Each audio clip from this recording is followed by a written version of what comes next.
அனைவருக்கும் வணக்கம். இன்றைக்கி நம்ம எதை பற்றி பார்க்க போகிறோம் அப்படின்னா, அதாவது நிறைய பேர் காதல் இந்த காதல் பண்ணுறேன் அப்படின்னு சொல்லி நிறைய ஏமாறுறது, அல்லது பெற்றவங்க பேச்சை கேட்காம அவங்க விருப்பப்படி திருமணம் பண்ணுறது, இதனால் அவமானப்படுறது, இந்த பிரச்சனைகள்லாம் சந்திக்கிறது.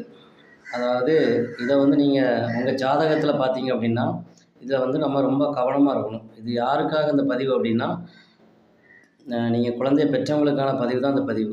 நான் சொல்கிற விஷயங்களை மட்டும் நீங்கள் கரெக்டாக பார்த்துடுங்க. உங்கள் குழந்தைங்க, அதாவது நீங்கள் உங்களோட பிள்ளைங்க, ஆண் பிள்ளைங்களோ பெண் பிள்ளைங்களோ, பிரதமை திதியிலையோ அல்லது துவாதசி திதியிலையோ உங்கள் குழந்தைங்க பிறந்திருக்காங்க அப்படின்னா, அதே மாதிரி அவங்க நாமயோகம், அவங்க என்ன நாமயோகத்தில் பிறந்திருக்காங்கன்னு பாருங்கள். இந்த திருதிய நாமயோகம், வியாதிபாதம்ங்கிற நாமயோகம், அதே மாதிரி ஐந்தாம்ங்கிற நாமயோகம், இந்த நாமயோகத்தில் பிறந்தவங்களும் அதே மாதிரி பார்த்தீங்கன்னா நட்சத்திரம், அதாவது சூரியன்